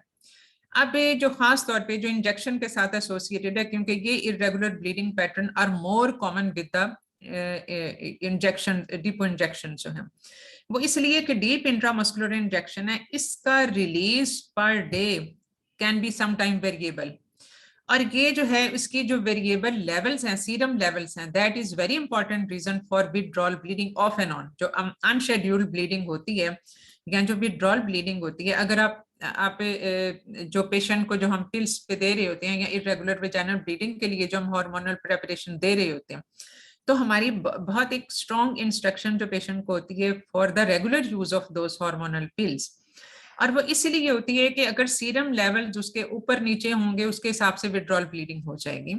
और ये जो और दूसरी चीज ये कि खास तौर पे particularly associated with the progestogen injection, वो ये कि progestogen definitely atrophic endometrial atrophy करता है। Endometrial atrophy itself can be a reason for this irregular vaginal bleeding. Unstable endometrium का मतलब यह है कि जैसे ही हार्मोन्स के लेवल, प्रोजेस्ट्रोजन के लेवल ऊपर नीचे होंगे, उससे एंडोमेट्रियम की जो स्टेबिलिटी है वो इफेक्ट होती है। और कुछ जो प्रेपरेशंस हैं हार्मोन्स की, ये प्रोजेस्ट्रोजेंस की, दैट आर नॉट प्योरली प्रोजेस्ट्रोजेनिक, उसमें बाज दफा ईस्ट्रोजेनिक इफेक्ट्स भी होते हैं, उसके बाद दफा एंड्रोजेनिक इफेक्ट्स भी होते हैं। So depends upon the preparation of that particular या generation of that particular progestogen. तो इस वजह से अगर ये ज्यादातर जो है वो DMP है जो तकरीबन उसमें फर्स्ट जनरेशन में आ जाते हैं, तो इस वजह से उनके प्रोजेस्ट्रोजेनिक इफेक्ट्स भी होते हैं और ईस्ट्रोजेनिक इफेक्ट्स भी होते हैं। ईस्ट्रोजन उसको थोड़ा सा प्रोलिफरेट करेगी, प्रोजेस्ट्रोजन उसको एट्रोफी करेगी। So sometimes there is not a regular pattern of the endometrium, so it can have an off and on bleeding. अब जो 57% of the women have irregular bleeding or spotting 12 months after injection DMPA, and the 32% of the women have it at 24 months. अब ये जो चीजें हैं, अब इसमें overall जो हम पेशेंट को बताते हैं आफ्टर इंजेक्शन या जो इंजेक्शन के लिए ऑप्ट करते हैं, उसकी ये इंस्ट्रक्शन में होता है कि almost with the first injection की हम बात करेंगे तो 1 year का वो है ना सारा। अब इसमें जो फर्स्ट इंजेक्शन के बाद उसमें हम ये उनको बताते हैं कि almost 1/3 of the cases may have an irregular vaginal bleeding, persistent spotting भी हो सकती है, इरेगुलर ब्लीडिंग भी हो सकती है, and 1/3 of the patient may have all together cessation of the menstruation. और बाकी नॉर्मल भी हो सकते हैं, रेगुलर भी साइकिल हो सकते हैं। ये नहीं है कि 100% में इरेगुलर मेंस्ट्रुएशन होती है, but usually we tell the patient about this symptom. As the duration of use increases, यानी एक इंजेक्शन के बाद फिर दूसरा लगा, फिर तीसरा लगा, and so on, amenorrhoea becomes more likely. With depot injections, it's up to 50% at 1 year, and with implants up to 12-20%. तो डिपो प्रेपरेशंस के साथ जो मेंस्ट्रुअल इरेगुलरिटी हैं, that is quite a common figure. तो इसलिए जो है उसमें पेशेंट को बताना ये बहुत जरूरी है। And even with the implants, these are not uncommon things. तो ये भी हम पेशेंट को ये सारा उसको ब्रीफ करते हैं। अब जो ज्यादातर जो ये जो मैंने अभी बात की थी कि इसमें जो ज्यादातर पैटर्न होते हैं, एमेनोरिया हो सकता है, इरेगुलर ब्लीडिंग हो सकती है, एंड सम टाइम दो नॉट यूजुअल लेकिन प्रोलॉन्ग्ड और हैवी ब्लीडिंग भी हो सकती है। तो ये आफ्टर 3 months और आफ्टर 12 months है, इसको एज सच रिमेंबर करने की जरूरत नहीं है। लेकिन ये चीज कि अब हम इसको मैनेज कैसे करें, ये तो है कि ये प्रॉब्लम हो गया। अब जो सबसे बड़ा चैलेंज हमारे पास होता है वो ये कि हम इसको मैनेज कैसे करें। तो मैनेजमेंट में तो ये होता है, चूंकि ये एक हार्मोनल लेवल्स की डिस्टर्बेंस है या हार्मोनल लेवल्स का इफेक्ट ऑन एंडोमेट्रियम है। तो इस वजह से इसमें जो पहली ऑप्शन होती है मेफेनामिक एसिड और ट्रांसएमिक एसिड, तो हम एज इट इज हम यूज करते ही हैं। बट द कंबाइंड पिल्स जिसमें ईस्ट्रोजन प्रोजेस्टेरोन दोनों होता है, तो कंबाइंड पिल्स को इनिशियली हम 3 months के लिए यूज कर सकते हैं। कंबाइंड पिल्स को हम तब भी यूज कर सकते हैं जब आईयूसीडी से रिलेटेड थोड़ा सा मेंस्ट्रुअल इरेगुलरिटी होने के चांसेस होते हैं। तो इसमें ये हमारे पास एक ऑप्शन आ जाती है। सेकेंड लाइन ऑप्शन में जो है वो ये कि जो हमने उसको इंजेक्शन दिया उसी से related oral drugs to keep the serum levels at a constant level. यानी मकसद इसके पीछे ये होता है कि हम जो उसके सीरम लेवल्स हैं उसकी वो हम एक कांस्टेंट लेवल पे रखें ताकि विड्रॉल ब्लीडिंग ना हो। तो वही मेड्रोक्सीप्रोजेस्टेरोन एसीटेट ओरल फॉर्म में 10 milligram once a day for 21 days, ये हम साइक्लिकल फॉर्म में दे रहे होते हैं। और इसके अलावा ओरल यानी ओरल ये प्रोजेस्ट्रोजन प्रेपरेशन है, नॉरेथिस्ट्रॉन जैसे प्रामिलुटेन वगैरह हैं, ये भी हम इसको 21 डेज के लिए दे सकते हैं। अब ये जो नॉरेथिस्ट्रॉन है ये वो जिसकी मैं बात कर रही थी कि फर्स्ट जनरेशन, जिसमें ये बाल दफा लिवर में एथिनल एस्ट्रेडायोल जो में कन्वर्ट हो जाता है उसका थोड़ा सा पोर्शन, तो ये बेसिकली कन्वर्ट हो जाता है वेरी लो डोज यानी very low oestrogen combined oral contraceptive pills की सूरत में ये कन्वर्ट होता है। और इसके जो है ये इसका एक जो इफेक्ट होता है ओरल नॉरेथिस्ट्रोन यानी प्रामिलुटेन का ही, इसके अलावा तो ये कि एंड्रोजेनिक इफेक्ट्स भी इनके होते हैं। तो ये बहुत ज्यादा कोई बहुत अच्छी ऑप्शन नहीं होती in the patients who are already having hyperandrogenism like in patient with the PCO. अब समटाइम्स अगर पेशेंट में कोई बहुत स्ट्रॉन्ग कॉन्ट्राइंडिकेशन नहीं है ईस्ट्रोजन लेने की, जैसे डीवीटी है या लिवर डिसऑर्डर्स हैं या कोलिस्टेसिस है, इस तरह की चीजें जिनमें ईस्ट्रोजन का एक बहुत प्राइम रोल होता है, तो उस अगर ईस्ट्रोजन की बहुत कॉन्ट्राइंडिकेशन ना हो तो वो वाली ब्लीडिंग जो बिल्कुल किसी और चीज से मैनेज ना हो रही हो, ना तो प्रोजेस्ट्रोजन ओनली पिल से ना कंबाइंड पिल से, these are basically then responsive to the oral estrogen preparations। फिर estrogen alone भी हम दे सकते हैं to repair and to replenish the endometrium, considering that endometrial atrophy may be the reason behind which may be more worsen with the use of oral progestrogens या combined भी अगर उसको cover नहीं कर रहा तो estrogen only pills can be, though हम बहुत commonly इसको use नहीं करते, that is for the very resistant bleeding pattern जो किसी और चीज से मैनेज ना हो रहे हो, and which is quite inconvenient for the patient herself। या फिर हम इस मेथड को छोड़ के कोई दूसरा अल्टरनेटिव मेथड भी हम यूज कर सकते हैं जब किसी चीज से मसला हल ना हो रहा हो तो। मैडम, हाँ जी, why only irregular bleeding is only with Depo-Provera? Like we emphasizes so much on Depo-Provera, तो मैडम सियाना प्रेस अगर लगाते हैं या साथ में नॉरेथिस्टेरोन लगाते हैं, only the problem is कि वो ड्यूरेशन का फर्क है ना कि वो एक हाँ, वीक लेकिन देखो अब इवन जो इम्प्लांट्स है ना, हाँ, इम्प्लांट्स जो होते हैं, जैसे आप इम्प्लांट्स, मेरा ख्याल है पैच की बात कर रहे हो या किसकी इम्प्लांट की बात कर रहे हो? मैडम मैं ये कहना चाह रही हूँ कि जैसे हम अभी डिपा-प्रोवेरा इंजेक्टेबल की बात कर रहे हैं ना, हाँ तो जी, उसमें हाँ तो जी। नॉर-एटेस्टेरोन भी हो गया और इसके अलावा सियाना प्रेस भी मैडम हो गई ना, जो कि हम लोकली हाँ, इम्प्लांट रखते हैं। वो तो ठीक फिर भी है। मैडम चले ठीक है, वो यहाँ पे कहा कि 20% है, लेकिन मैडम जो नॉर-एटेस्टेरोन इथेनेट है जो कि हम 8 वीकली लगाते हैं, ये तो 12 वीकली लगाते हैं ना डिपो। तो हाँ, मैडम वहाँ पे ठीक। क्यों इतना वेरिएबल पैटर्न नहीं है? वहाँ पे क्यों इतनी इरेगुलर ब्लीडिंग नहीं देखो है? इसमें ये जो इसकी देखो टोटल डोज पे भी डिपेंड करता है, क्योंकि because once the injection is inside you can not take it out. फिर उसके इफेक्ट जो होंगे वो आपने हर हाल में मैनेज करने हैं। जब डीप इंट्रामस्कुलर लगता है तो बाज दफा मस्कुलर एक्टिविटी से रिलेटेड, और इसमें इसके बेसिकली जो है वो बड़े ले बाइल लेवल्स होते हैं। मतलब ये कि कभी किसी दिन ज्यादा रिलीज हो गया, किसी दिन कम रिलीज हो गया। यही वजह है कि ये अनस्टेबल एंडोमेट्रियम भी कर देता है, ये विड्रॉल ब्लीडिंग भी कर देता है due to changes in the hormonal level, serum level. तो ये इसकी एक वजह होती है जो इसके साथ। अब जो बाद दफा मंथली इंजेक्शंस भी होते हैं, इसमें टोटल डोज कम होती है। उसमें जो जिसमें टोटल डोज कम होती है वो अमूमन इस तरह का प्रॉब्लम नहीं कर रहे होते, या जो क्योंकि ज्यादातर तो हमारे यहाँ पे डीएमपीए इंजेक्शन ही लग रहा होता है, तो उससे रिलेटेड जो प्रॉब्लम्स हैं वो ज्यादा हमारे सामने आते हैं। बट जो उसकी मैनेज करने वाली जो ऑप्शंस हैं, जो अवेलेबल ऑप्शंस हैं, वो ये हैं। और जो रेजिस्टेंट ब्लीडिंग वाला मैंने बताया वो एस्ट्रोजन के साथ फिर मैनेज हो जाता है अगर कोई कॉन्ट्राइंडिकेशन ना हो। और बाकी ये है कि फिर आप इसको स्किप करके कोई दूसरा मेथड चूज करें। ठीक है, अच्छा जी। अब इसमें जो हम बात कर रहे थे ना कि जो डिफरेंट जो क्लासिफिकेशन है। एक्सक्यूज मी मैम, जी सियाना प्रेस बेटा, आपकी आवाज मुझे बहुत आहिस्ता आ रही है, थोड़ा सा ऊंचा बोलें। मैम ये सियाना प्रेस तो सबकुटेनियस डीएमपीए है ना, इम्प्लांट तो नहीं है ये नहीं, तो क्या चीज? सियाना प्रेस। अभी एक कैंडिडेट बोल रही थी ना कि ये इम्प्लांट है, तो ये तो मैम सबकुटेनियस नहीं, मैंने इम्प्लांट वो नहीं कहा, मैंने कहा है कि लोकली लगाते हैं ना, इंसर्ट करते हैं।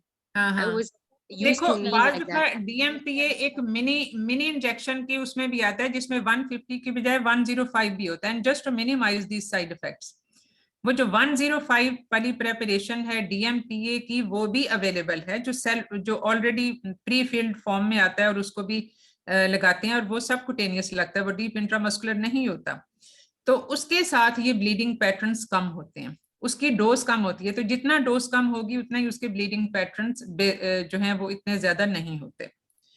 लेकिन आप किस इंजेक्शन की बात कर रहे हो? I still fail to understand.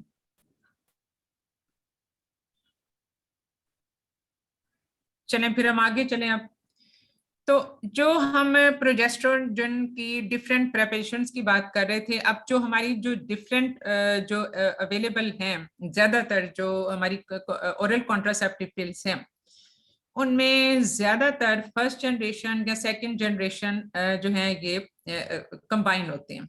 डेसोजेस्ट्रल is definitely is one of the options, और ड्रोस्पेरिनोन इज फोर्थ जनरेशन। और इसमें अगर आप देखो जो हम अभी डिस्कस भी कर रहे थे कि even the first generation have oestrogenic activity, progestational activity है, और एंड्रोजेनिक साइड इफेक्ट्स हैं। तो सेकेंड जनरेशन के साथ ईस्ट्रोजेनिक साइड इफेक्ट कम हो जाते हैं। So these are a choice in the patients who has total contraindication for oestrogen. तो उनके लिए फिर लिवर नॉर्जेस्ट्रल वाली प्रेपरेशन ज्यादा बेहतर होती है, लेकिन ज्यादातर कंबाइंड पिल्स में नॉर्जेस्ट्रल जो है या लिवर नॉर्जेस्ट्रल ही ज्यादातर इसमें कंबाइन होते हैं। इनकी ईस्ट्रोजेनिक एक्टिविटी नहीं होती, but androgenic and progestational effects are there. तो इनमें ये ज्यादा बेहतर ऑप्शन नहीं होते उन पेशेंट्स में जिनमें हाइपर एंड्रोजेनिज्म ऑलरेडी है, जैसे पीसीओ के केसेस हैं, ये hyperandrogenism as itself an entity. तो वहां पे जो हमारे पास चॉइस आ जाती है वो ड्रोस्पेरिनोन वाली आ जाती है। Do you know about any contraceptive, combined contraceptive method which has drosperinone? Madam Yasmin के नाम से आती है। जी, जैज के नाम से आती है। गैस के नाम से आती है। So this is considered to be the ideal, जिन पेशेंट में प्री मेंस्ट्रुअल सिंड्रोम्स हो, जिन पेशेंट में एक्नी या हिर्सुटिज्म हो, क्योंकि इसमें देखो ये सारे इफेक्ट्स बहुत मिनिमम है, ईस्ट्रोजेनिक भी है, एंड्रोजेनिक भी इफेक्ट्स बहुत कम है, और प्रोजेस्टेशनल इफेक्ट तो है ही है। अब बेसिकली जो जितनी हम फर्स्ट जनरेशन की तरफ जाते हैं, अब जो हम के कंबाइंड प्रेपरेशन का जो थ्रोम्बो एम्बोलिक फिनोमेना में जो रोल होता है वो ज्यादातर डिपेंड करता है ईस्ट्रोजन पे। और जो सबसे ज्यादा जो कॉमनली यूज्ड ईस्ट्रोजन है दैट इज एथिनाइल ईस्ट्रेडायोल, ठीक है, ईस्ट्रियोल या एथिनाइल ईस्ट्रेडायोल। तो उसका डीवीटी का बहुत, क्योंकि वो सारा जो कोएगुलेशन प्रोफाइल है उसको वो चेंज कर देता है, उस इफेक्ट को नलीफाई करते हैं ये progesterone, and the effect is more marked with the first generation and the second generation ये प्रोजेस्ट्रोजेंस। यही वजह है कि इनमें इन फर्स्ट और सेकंड जनरेशन वाली प्रोजेस्ट्रोजन प्रेपरेशन के साथ पेशेंट को डीवीटी का रिस्क जो है वो कम हो जाता है, लेकिन इनके एंड्रोजेनिक इफेक्ट्स ज्यादा होते हैं। But as we go down to the third and the fourth generation, specifically with the fourth generation, ये डीवीटी का रिस्क ज्यादा हो जाता है, क्योंकि इनमें ये जो थर्ड और फोर्थ जनरेशन वाली प्रोजेस्ट्रोजन है इनमें ये उतना इफेक्ट उसको नलीफाई नहीं करती। ईस्ट्रोजन का जो डीवीटी करने का रिस्क है उसको इतना उसको कॉम्पनसेट नहीं करती या नलीफाई नहीं करती। तो इस वजह से इनके एंड्रोजेनिक साइड इफेक्ट कम होते हैं, लेकिन इनके साथ डीवीटी का risk relatively, not absolutely, relatively and slightly is increased with these preparations. लेकिन चूंकि इनके एंड्रोजेनिक साइड इफेक्ट्स नहीं है, so these are considered to be an ideal preparation for the patients with PCO, hyperandrogenism, acne and the hirsutism. और usually जो इनकी जो tablets होती हैं वो 24/4 होती हैं, यानी 4 प्लेसिबो पिल्स और 24 इसमें हार्मोनल पिल्स होती हैं। तो ये जो है ये इसमें जितना ज्यादा हम हार्मोनल पिल्स की अमाउंट उसमें बढ़ा देते हैं उतना ही फिर उसमें मेंस्ट्रुअल इरेगुलरिटी या उसमें जो एंड्रोजेनिक साइड इफेक्ट्स या उसमें जो हार्मोनल रिलेटेड साइड इफेक्ट्स हैं ये चीजें फिर उसमें मिनिमाइज हो जाती हैं। अब बाकी जो एक अनक्लासिफाइड में आ जाता है वो सिप्रोटेरॉन एसीटेट है, जो कि डाइन 35 में and again having an androgenic anti androgenic characteristic. तो बेसिकली अब थोड़ा सा हम इसमें अपडेट्स को हम देख लेते हैं कि अपडेट्स में जो मेल कॉन्ट्रासेप्शन में है, मतलब जो बैरियर मेथड्स हैं या जो उसमें है लाइगेशन है ऑफ द वॉस डिफरेंस, ये सब चीजें तो already these are in, but now there are antisperm injections भी हैं, वीकली टेस्टोस्टेरोन इंजेक्शन है, जैसे हम पेशेंट में खुद ईस्ट्रोजन बन रही है प्रोजेस्टेरोन लेकिन फिर भी हम उसको बाहर से दे रहे होते हैं, सो the activity of the ovaries is knocked down. तो similarly testosterone acts, लेकिन definitely इनके side effects होते हैं। और oral contraceptive भी हैं जो weekly basis पे लिए जाते हैं। तो these are few updates in the male contraception. जो female contraception में जो कुछ updates हैं वो ये कि वो वाली oral contraceptive regime, और definitely इसमें फिर जो एथिनाइल ईस्ट्रेडायोल की अमाउंट है वो कम होती है, ये लो डोज पिल्स होती हैं, ये वो जिसमें विथड्रॉल ब्लीडिंग को 3 महीने के लिए स्टॉप कर दिया जाता है, यानी patient bleeds for after every 3 months।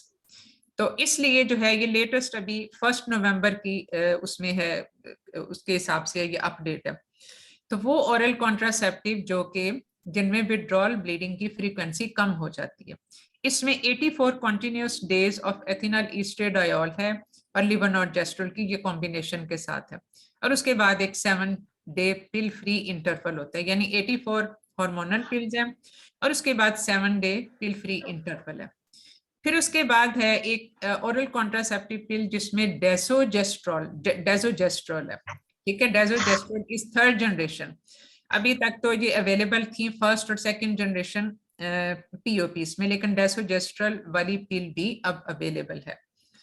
इसके अलावा ओसीपीस होती हैं जो कि एंडोजिनस ईस्ट्रोजन यानी एस्टेट्रोल ये एंडोजिनस ईस्ट्रोजन है to minimise the side effects of the oestrogen.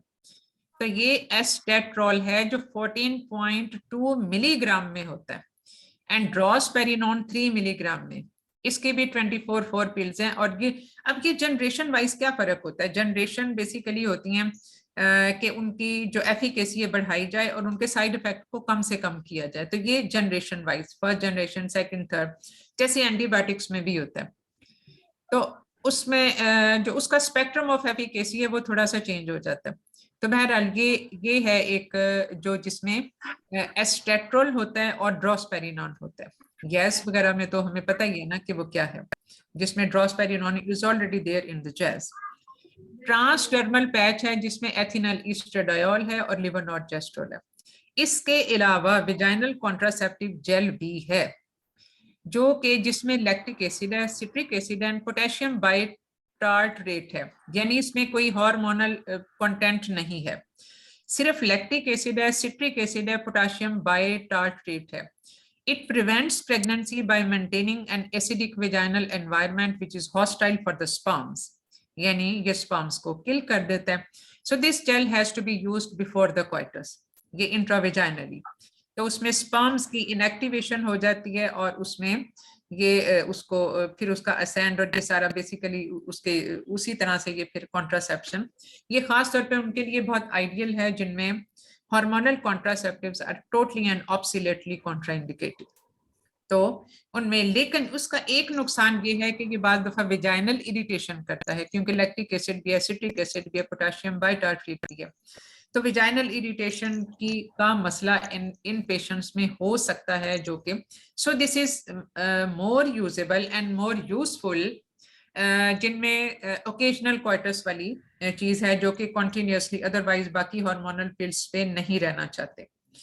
अब emergency contraception is another spectrum of this discussion कि इसमें जो डिफरेंट मेथड्स है, और ये इमरजेंसी कॉन्ट्रासेप्शन मेथड तो डेफिनेटली ये एक बड़ा इंपॉर्टेंट क्वेश्चन होता भी है, कोई भी किसी भी सिनेरियो के साथ ही आ सकता है।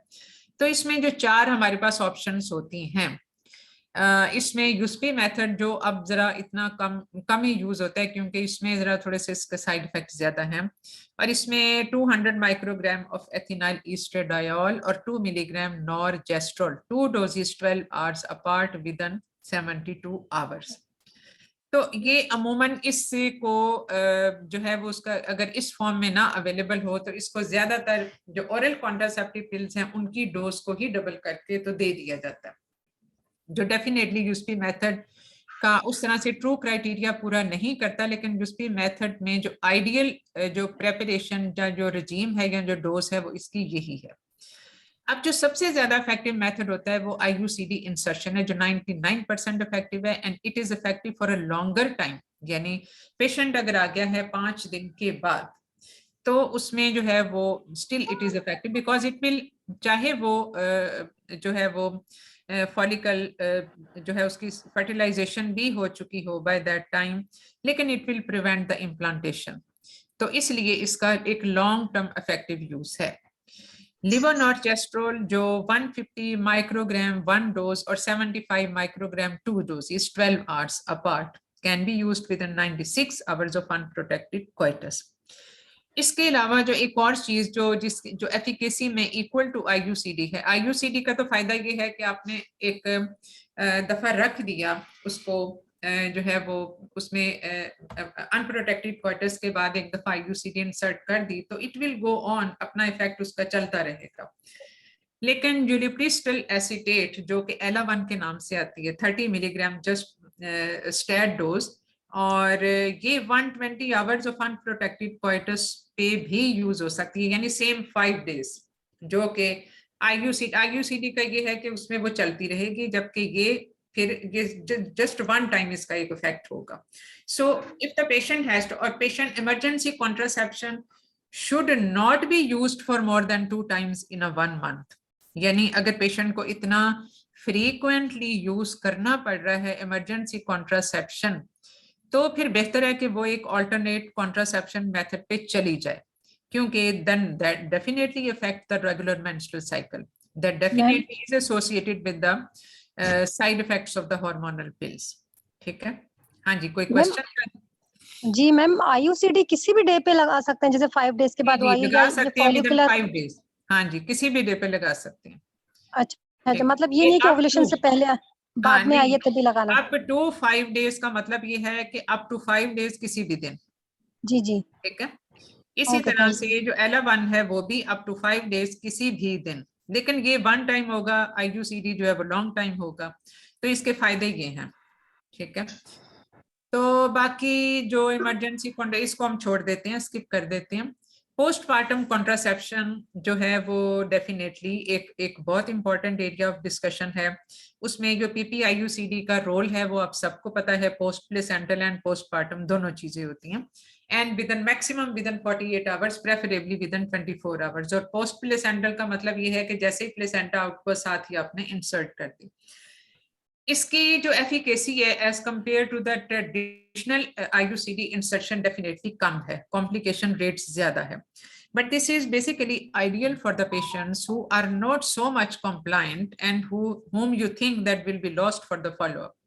तो इसलिए ऐसे पेशेंट्स को जो है वो हम ये पोस्टपार्टम ये जो IUCD इंसर्शन है ये हम कर देते हैं। लेकिन ये तो एक one form of postpartum contraception है, there are other methods as well.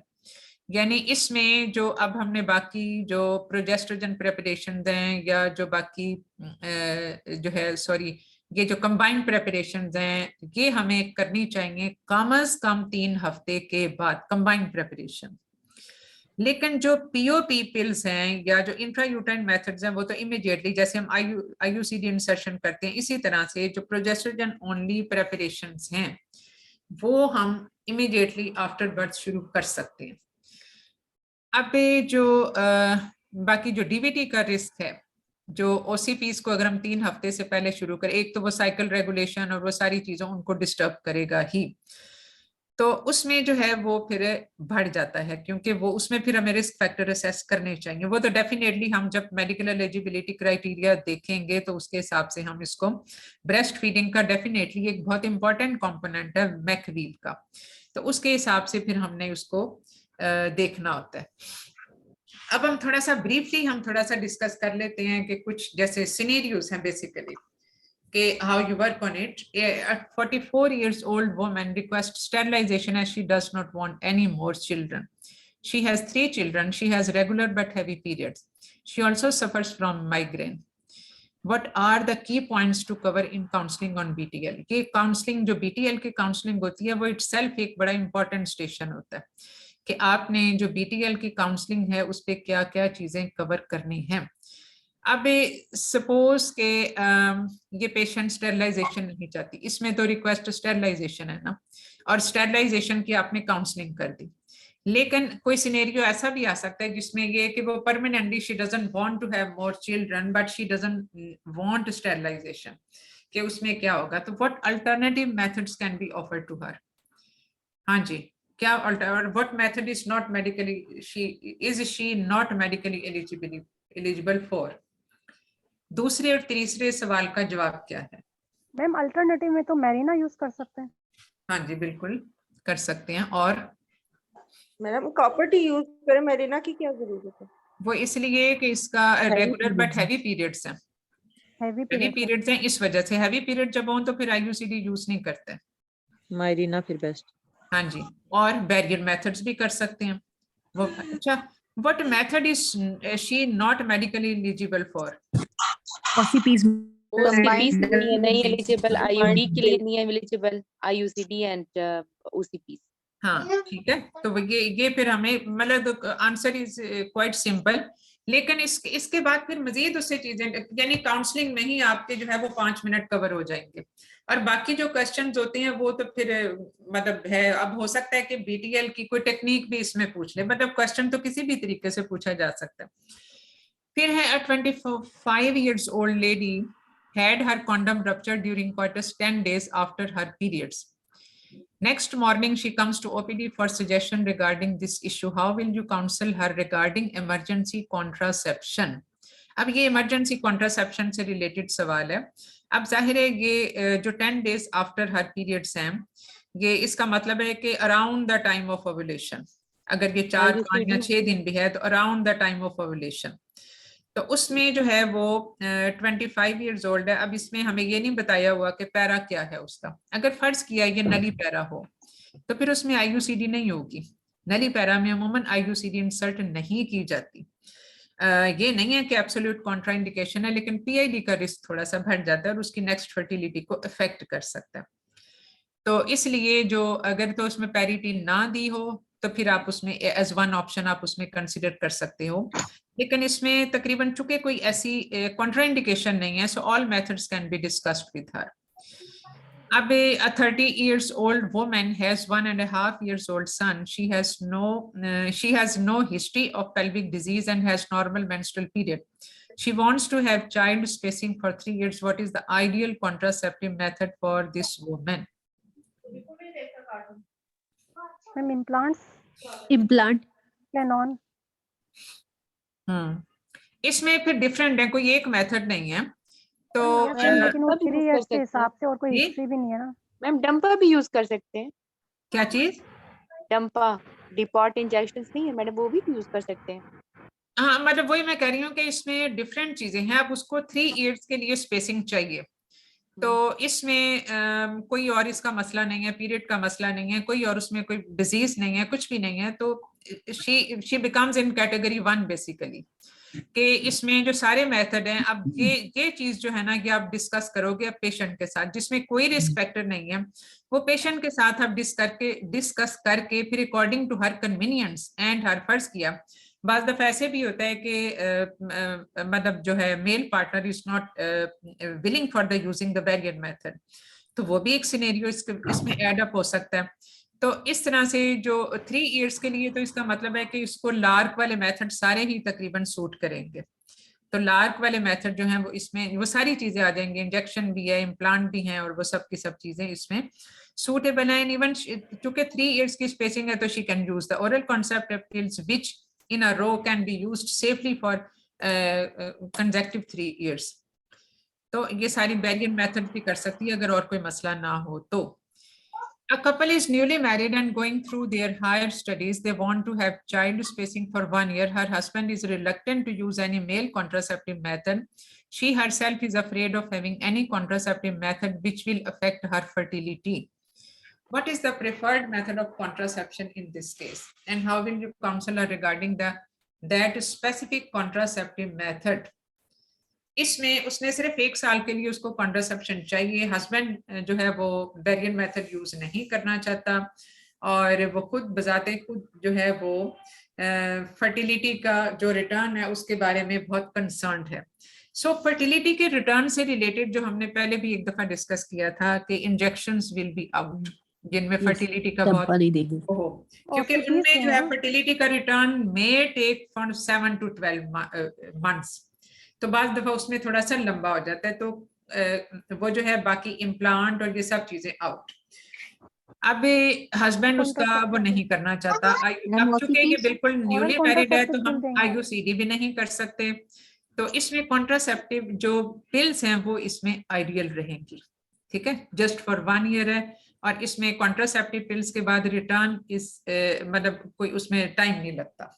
ठीक है, क्योंकि बाकी जिसमें रिटर्न बहुत जल्दी हो जाता है वो डेफिनेटली वेरिएंट मेथड है जिसके लिए उसका हस्बैंड रिलक्टेंट है. तो इस वजह से IUCD वैसे ही आउट, इम्प्लांट्स वैसे ही आउट. ठीक है मैम, इसकी काउंसलिंग में सिर्फ यही बताएंगे ना सारे कॉन्ट्रासेप्शन के? हाँ, बाकी तो सारे उसके प्रोज एंड कॉन्स बेसिकली आपने सारे बताने हैं, और उसकी मॉनिटरिंग बतानी है, उसके साइड इफेक्ट्स बताने हैं, उसकी क्या चीज हो तो उसने रिपोर्ट करना है. और मिस्ड पिल का आपकी काउंसलिंग का एक हिस्सा होना चाहिए जरूरी. ठीक है कि मिस्ड पिल में ना समझ आए तो फौरन डॉक्टर के पास आना. A married couple having 2 children comes to you for advice on contraception for 3 to 5 years. 2 बच्चे हैं और 3 से 5 साल का उसको वो चाहिए. The man is reluctant to use male contraceptive method. Wife जिसकी age 35 years है is a non-hypertensive for 10 years. What type of contraception would you advise and how will? वो तो वही है कि उसमें किस तरीके से आप उसको काउंसल करोगे. तो इसके लिए कॉपर IUCD होगा इसमें. हाँ, कॉपर IUCD.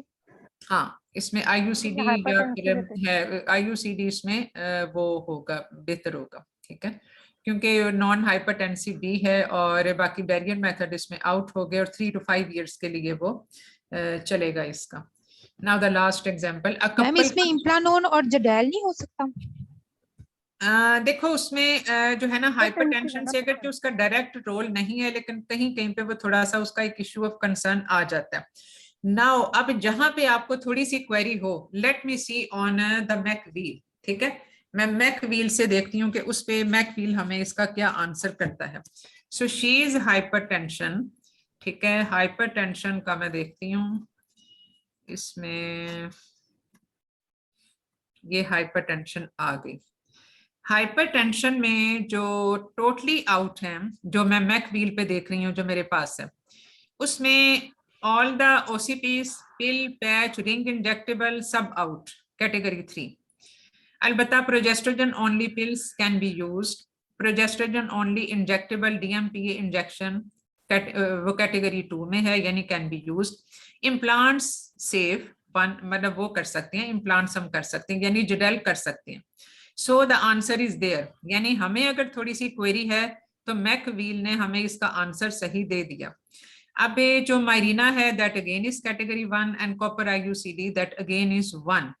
अब इसमें ये जो हमारे पास कैटेगरीज आ गई सवाए पिल्स के, सारे पैच, रिंग और इंजेक्टेबल, यानी कंबाइंड जो इंजेक्टेबल हैं वो, उसमें DMPA वाले इंजेक्टेबल नहीं, वो कैटेगरी 2 के हैं।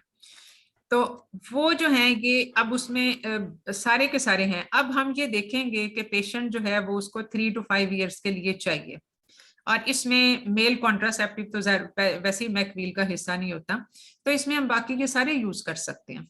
ठीक है, तो ये मैक व्हील ने हमारा आंसर बहुत आसान कर दिया कि इसमें उसने हमें आंसर दे दिया कि इसमें ये चीजें जो हैं ये यूज हो सकती हैं। अब जब हम इसको ब्लंटली वैसे देख रहे होते हैं तो थोड़ा सा हाइपरटेंशन वाला हमें इश्यू लगता है कि मे बी हार्मोनल पिल्स या हार्मोनल इंजेक्शंस या implants can be risk factor, लेकिन जब हमने मैक व्हील को देखा तो the queries are resolved. Is it clear now? Madam implant category 1 में है, लेकिन DMPA कैटेगरी 2 में आ गया है। नहीं, तो ये मैडम जो है ये ना, दोनों देखो DMPA जो है वो कैटेगरी 2 है, कैटेगरी 2 का मतलब था कैन बी यूज्ड। ठीक है, ये हाइपरटेंशन से रिलेटेड है। ठीक है, अब हाइपरटेंशन की आगे कैटेगरी है, यानी मेरे पास जो मैक व्हील पे आ रही है वो ये कि सिस्टोलिक 160 तक और डायस्टोलिक जो है वो 100 तक, तो फिर उसमें ये है। अब हम देखते हैं जब सिस्टोलिक 160 से ऊपर हो और 100 जो है वो डायस्टोलिक हो, तो उसमें इवन जो इंजेक्शंस हैं वो आउट हो जाते हैं, इम्प्लांट्स आर स्टिल सेफ, यानी जेडेल कैन बी यूज्ड और Mirena can be used, copper IUCD can be used, progestogen only pills can be used, but injection DMPA cannot be used.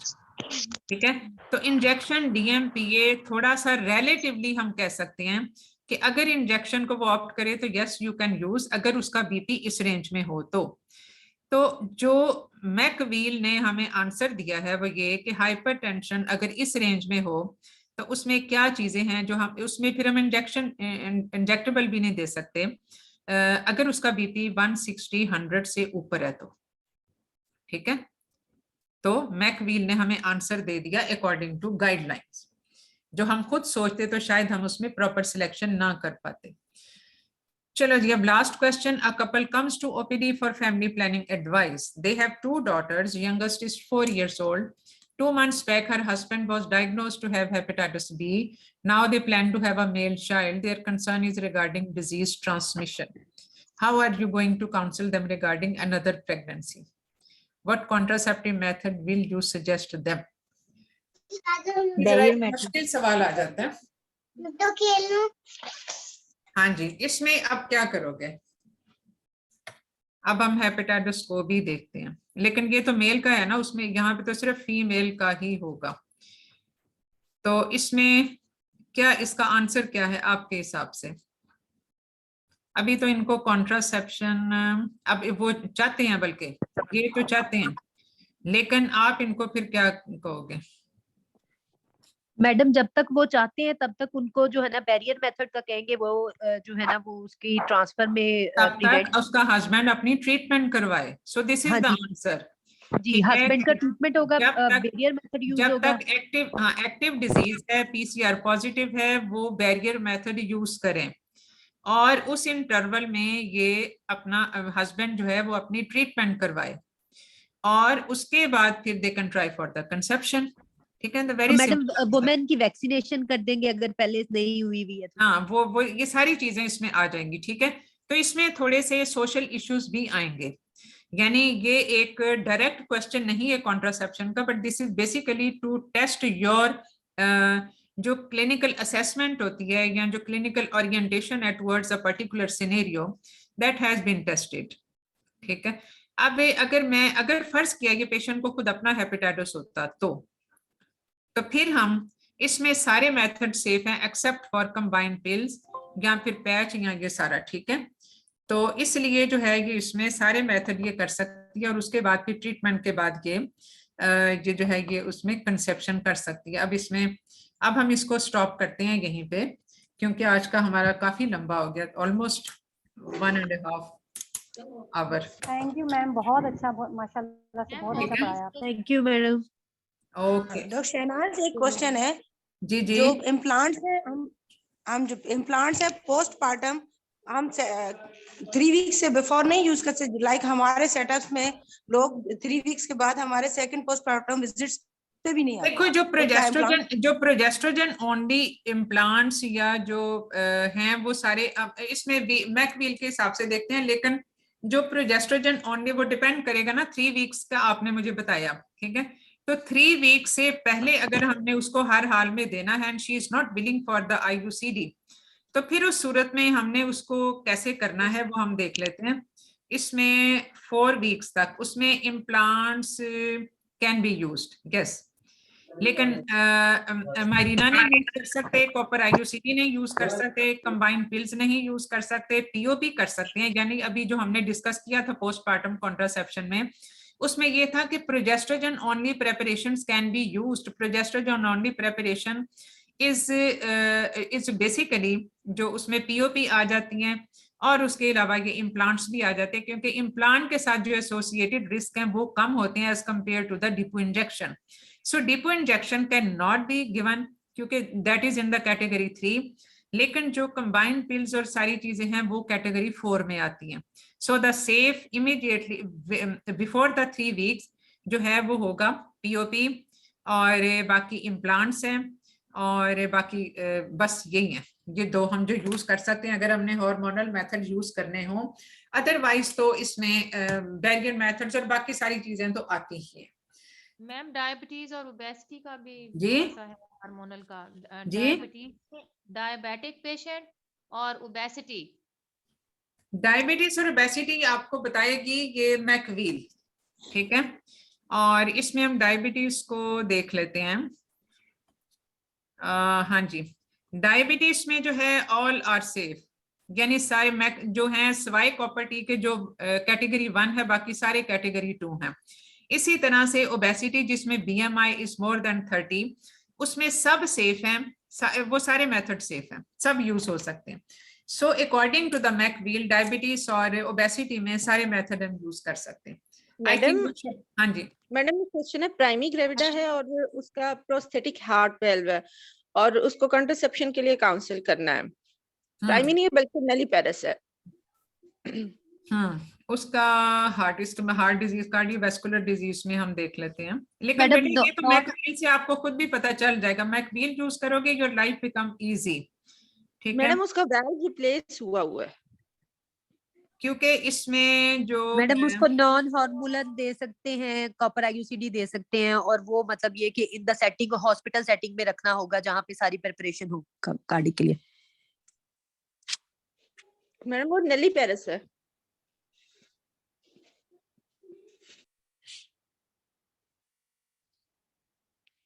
फिर barrier is the best.